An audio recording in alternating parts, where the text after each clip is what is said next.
it didn't. It did. That's what people don't understand. It didn't cost them anything. Now, yes, some checks are going to come back to the bank. They're going to need to be redeemed, but not all of it. And that's what the banks are counting on, basically. Yeah. So, in essence, what they're doing is out of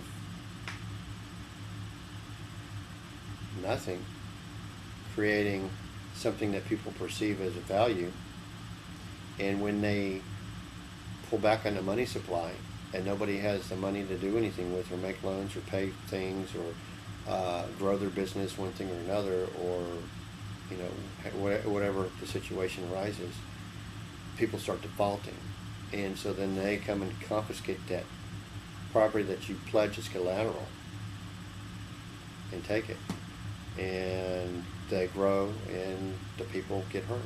Happens over and over and over again. That's in a very simplistic overview of, without getting into a lot of details on. Well, I believe didn't that happen with I don't remember what year, way back, that the government or the banks confiscated a bunch of farms, basically. Government said, here, we got this money for you, the bank's going to lend you this money. I don't remember the exact story. Mm-hmm. But people that had worked their farms for 20 and 30 years because they couldn't make the interest payments or whatever it was, lost their farms. Well, the good news is there will be a day of reckoning. It's going to be a day of restoration when Jesus returns. And hopefully enough of the remnant will wake up before that day comes. Because I see over and over and over again, and I don't mind laying my trust in it for physical violence, but you need, as guns go, as far as that is concerned, but you need to have God in your life. You need to have God. No question about it. In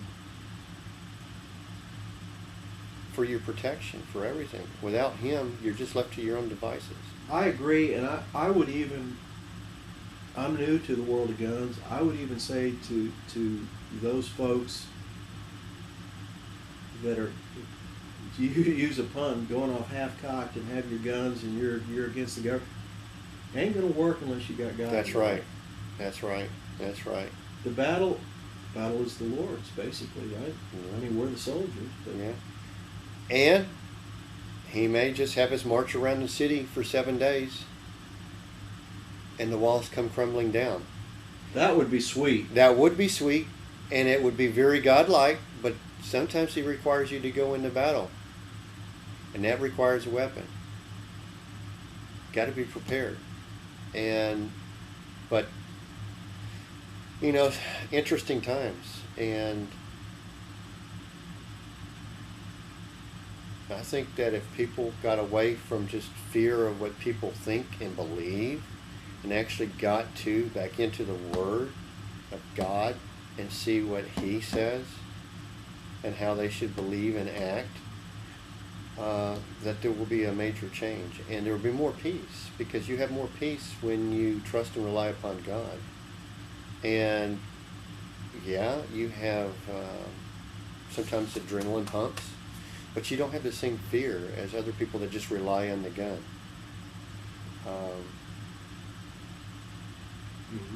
It's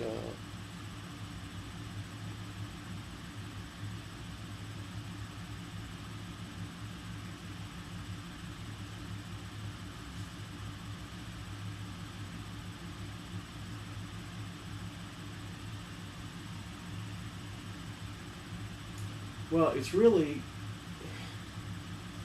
I guess this kind of thing has gone on where well, hell, since the beginning of this country, there's been people sitting in back rooms saying, look what the hell's happened to our country. Look at these assholes that are wanting to issue script out of a central bank, rather than our own money, rather than use real money. Are they nuts? Well, it's like my grandfather. It's like when they said you need insurance to have a car. My grandfather was like, he was telling me, he's like, I couldn't understand why. Because if people were responsible for you get in an accident, you just repaired the car. right? Well, and I told you the story about this friend of mine who,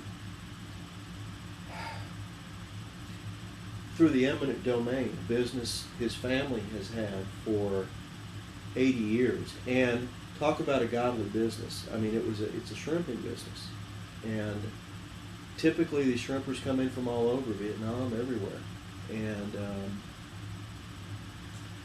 they ran a general store there, so that these people could come in. Their prices were low or at cost, so these people could get their supplies and things like that. Beautiful business, ran it godly, did everything right. Well, we've got to build a marina now, which will enhance the tax base of our little city down here near the coast of Texas. And so we need to confiscate your property for that, and we'll give you some money for it. Well, no, you see, actually, this is our business, but what we'll do is we understand that, and we're going to go ahead, out of the goodness of our hearts, without cost to the city, give you half of this property that we can rebuild on the other side. City said no. We want the whole thing, this, that, and the other. Fought him in court. Poor guy has essentially gone bankrupt fighting him. Okay? But he's doing it for his dad. It was his dad's business, and his dad taught him. I brought that up to say that when I was discussing it with him, and we were talking about some other things, he looked me in the eye and said, my daddy, who was probably born in the early 1900s, told me we started losing our rights the day they made us go down to the courthouse and plunk down $25 for a driver's license. He says that's when I remember I started to lose. Well, you know, remember when I was with TRC, which I really loved that company, and we got great products and everything. The other division, I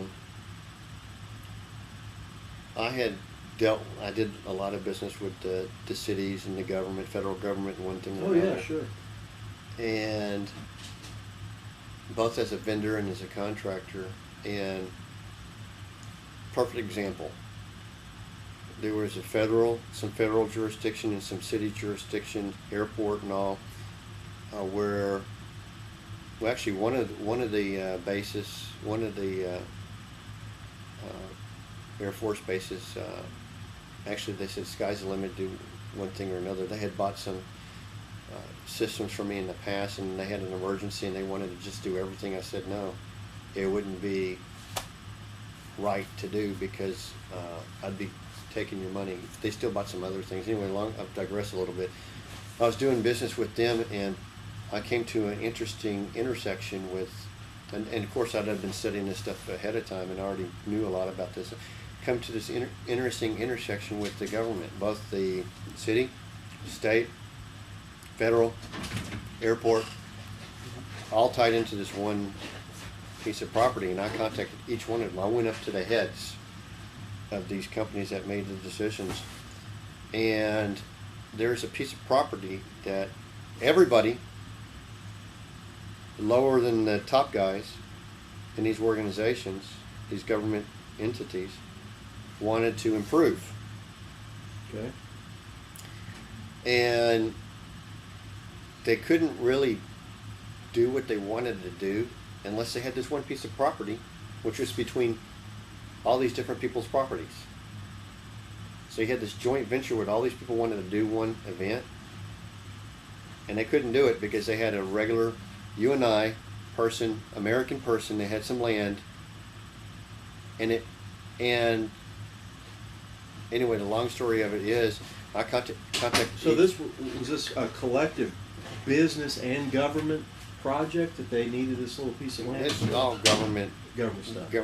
Each one of the branches of the government wanted it. I see. But it was ended up going to be the federal government that was going to decree eminent domain. And I talked to each one of them, and anyway, long and the short of it was, I was told by more than one person, we'll get it one way or another. If we don't get it peacefully, we'll just declare eminent domain. And one guy told me specifically, way at the top, we're going to declare eminent domain over that. And I said, really? How's that? And he goes, well, we don't have to have a reason. We just do it. And he goes, matter of fact, we don't even have to go that route. We don't want people to know that we're going to declare eminent domain on it. I go, then what route are you going to go? He goes, we'll just condemn it. Oh, yeah, sure. Yeah, we'll just condemn it. Sure. And there's nothing wrong with it, but they'll just condemn it to get what they want. Sure. That's gone on a lot recently. Well, it's been going on for a long time. But I ran into several of these instances like that.